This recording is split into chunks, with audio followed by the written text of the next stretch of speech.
데일리 브리핑. 네, 매주 목요일 데일리 브리핑에서는 퀀텀 F&A 최운하 대표 연결합니다. 안녕하십니까? 안녕하십니까? 네, 2%에 달할 것으로 예상이 되던 1, 4분기 경제 성장률이 오늘 아침 1.1%로 이 저조하게 발표가 되면서 이 경제가 점차로 이 침체로 들어가는 것이 아니냐라는 우려가 지금 나오고 있는데 어떻게 보십니까? 네, 전반적으로 보면 이제 지금 작년 상반기, 그러니까 네. 작년도 1사분기하고 2사분기는 마이너스 1.6, 마이너스 0.6으로 이제 하락을 하다가 네. 3, 4분기, 4, 4분기는 이제 3.2, 2.6 이렇게 올라가지고 좀 네. 괜찮아진다 싶었는데 이제 올해 1, 4분기가 1.1% 성장률로 이게 잠정치입니다. 이제 앞으로 두 달 후까지 확정치까지 바뀔 수도 있죠. 남아 있는데. 네.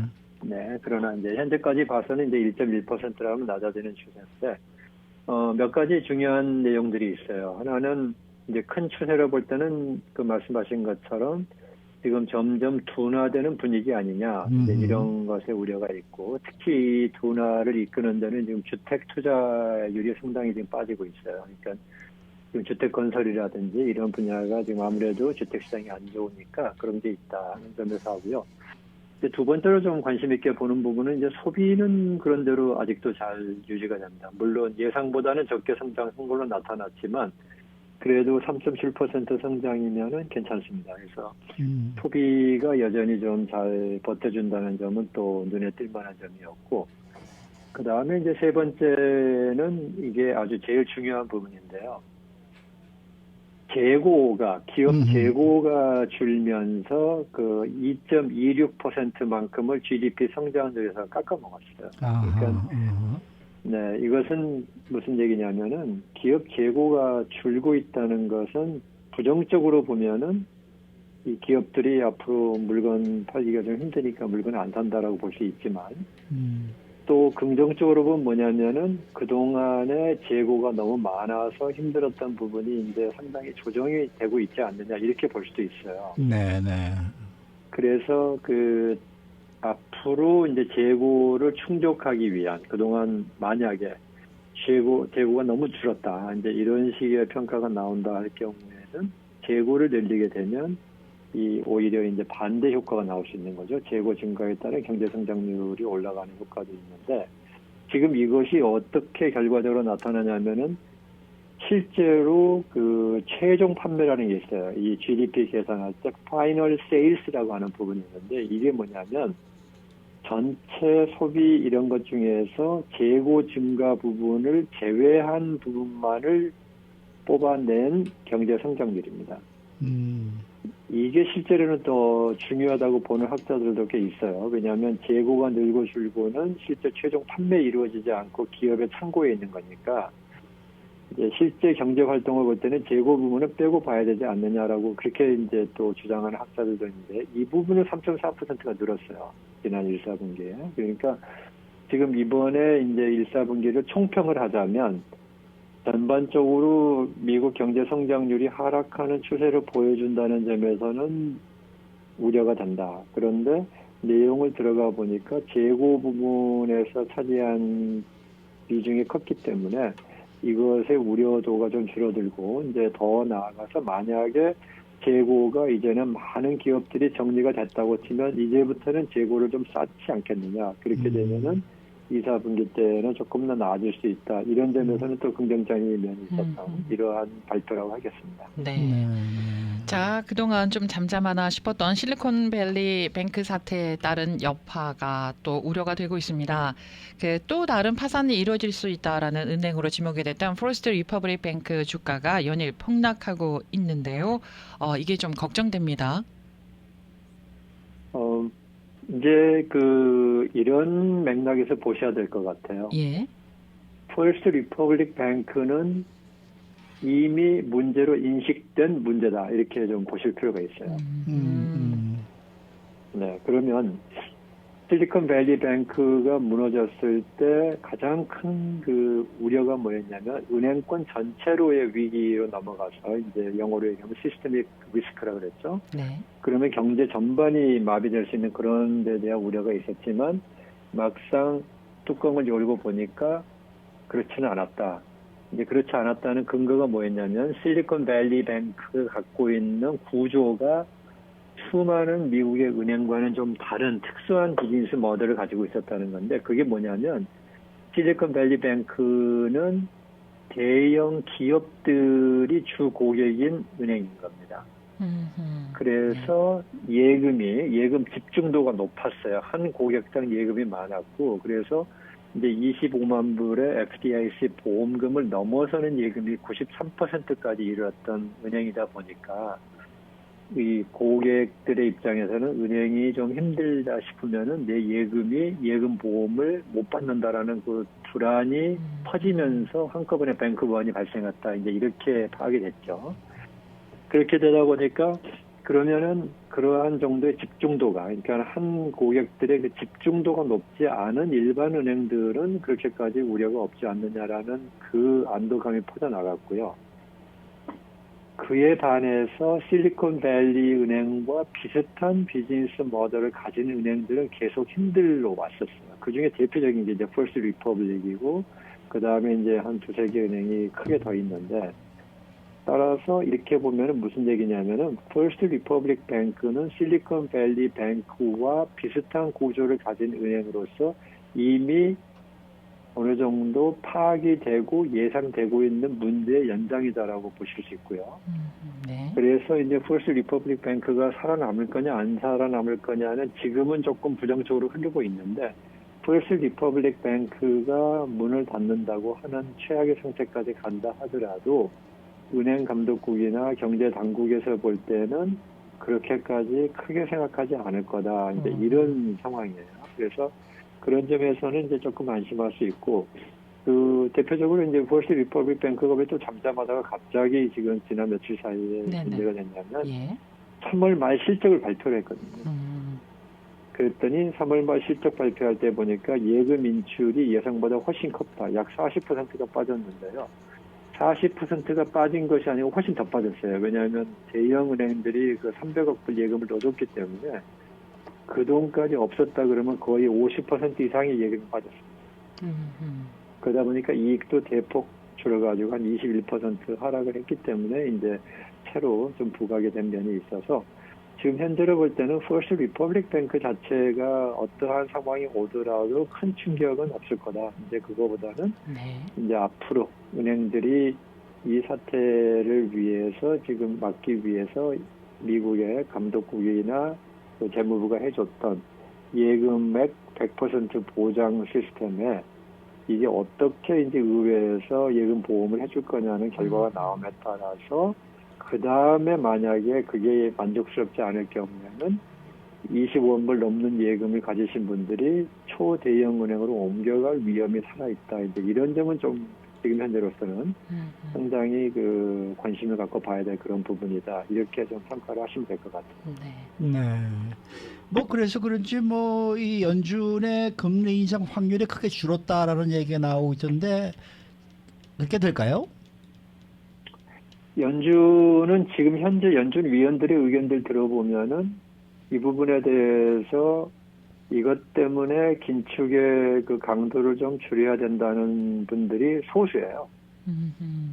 네, 전체적으로 소수고 다수를 차지하는 분들은 은행의 사태가 어떻게 앞으로 전개되는가는 두고 봐야 되겠지만 이라는 단서를 달면서 현재로 볼 때는 인플레이션에 대한 위험이 더 높다.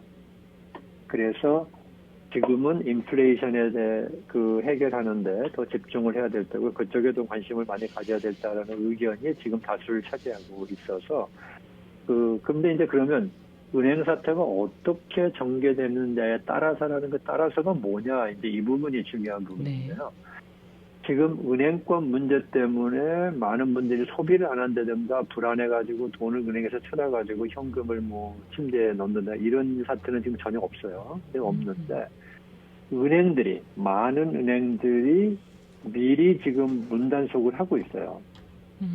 그러니까 자기들의 예금은 지금 안전하게 유지가 되고 있고 별로 큰 타격이 없지만 만약에 은행권의 예금에 대한 불안이 다시 생겨서 초대형으로 예금이 옮겨가는 사태가 생길 수도 있다라는 것을 이제는 현실적으로 고민을 해야 되는 부분이니까 네.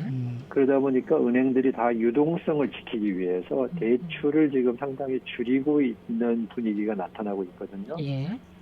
그러면 여기에 이제 연준위원들의 의견이 있는 거예요.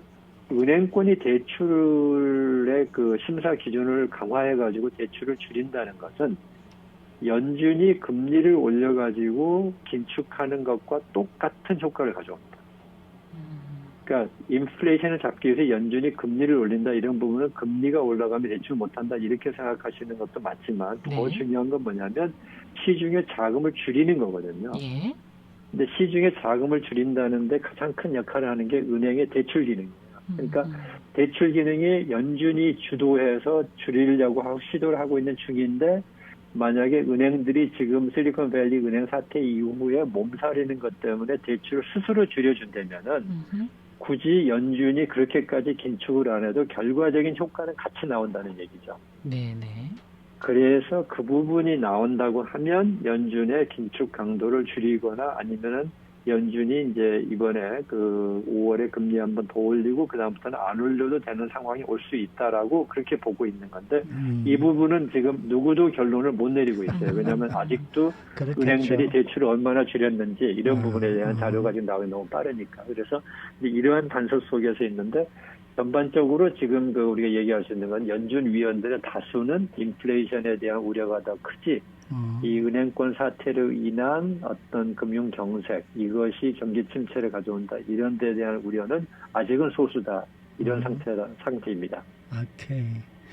그런데 말입니다. 지금 그 이번 주 초인가요? PCB뱅크가 이제 1분기 실적을 발표했는데 뭐 은행 분위기가 그렇게 좋지가 않은 가운데서도 지금 모든 게 다 좋은 것으로 좀 나오고 있거든요. 뭐 수익도 늘었다, 뭐 모든 것들이 늘었다 그러는데 어떻게 보십니까? 이 한국계 은행들을 이제 어닝 발표가 나올 텐데 어떻게 뭐 기대를 하십니까?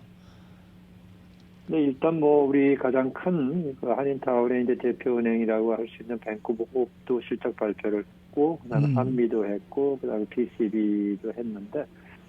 가장 그 관심이었던 것은 우리 한인분들의 관심보다는 그러니까 투자 세계에서 가장 관심이 있었던 부분은 한인은행들의 예금고가 어떻게 되느냐인데 아주 그 잘 선방한 걸로 나왔죠. 예금이 줄지 않고 조금씩 늘었다는 점은 이제 좋았고요.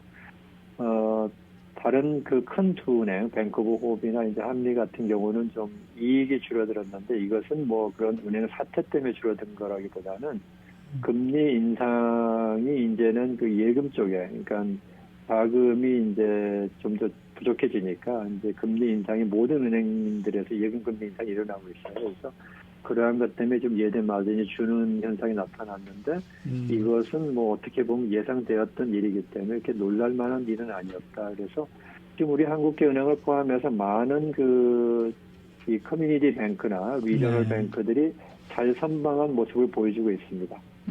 네. 그 앞서 박형경 기자하고 얘기를 나누면서도 나왔던 소식인데 최근에 달러 가치가 떨어졌는데 원달러 환율은 9개월 만에 최고치를 새로 썼다라는 소식이 있었습니다. 이 한국의 그 환율 변동이 심상치가 않다 이런 얘기가 많이 나오고 있는데요. 지금 한국의 환율 부분을 보면은 방금 말씀하신 그 내용이 이제 가장 정확한 그 요약된 표현인데요.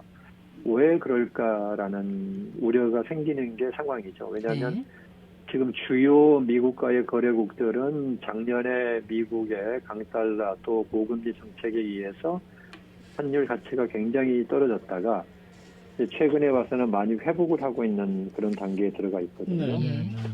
근데 우리 한국만은 아니에요. 몇 개 국가들이 있지만 그 중에서도 가장 경제적으로 큰 의미가 있는 국가가 이제 한국이에요. 그 나머지 국가들 중에서는. 근데 한국의 환율이 떨어지고 있으니까 이것은 조금 불안하다 하는 점이 있는데 이 점에 대해서는 이제 뭐라고 그러니까 평가라기보다는 예상을 할 수 있는 거, 추측을 할 수 있는 건데 첫째는 지금 한국의 대표 기업인 삼성 반도체가 지금 힘들죠. 네.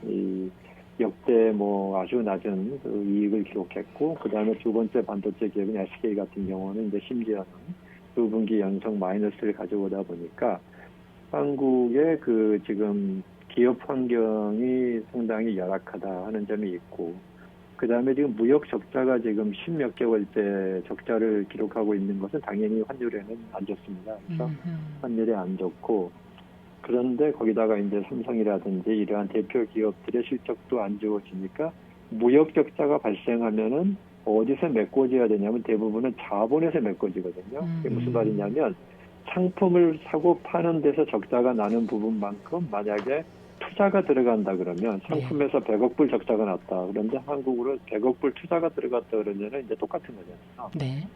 근데 한국은 지금 무역 적자가 일어나는 상황 속에서 투자조차도 잘 증가를 안 한다는 거죠. 한국으로의 투자가 일어나지 않는다는 거죠. 그런 말은 뭐냐면 한국의 현재 상황도 안 좋은데 앞으로의 전망도 안 좋다, 안 좋게 본다 이렇게 얘기할 수 있어요. 네.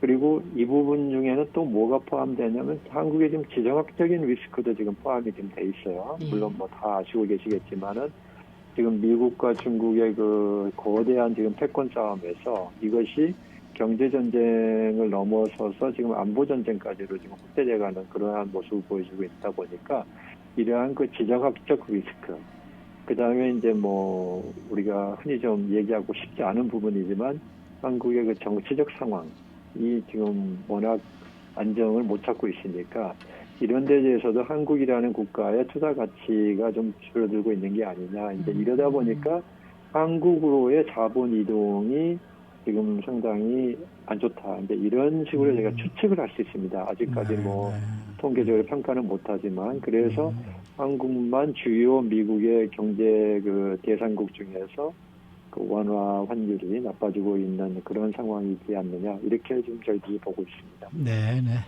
오늘 말씀 잘 들었습니다. 네, 감사합니다. 네, 지금까지 퀀텀 F&A 최은하 대표와 함께했습니다.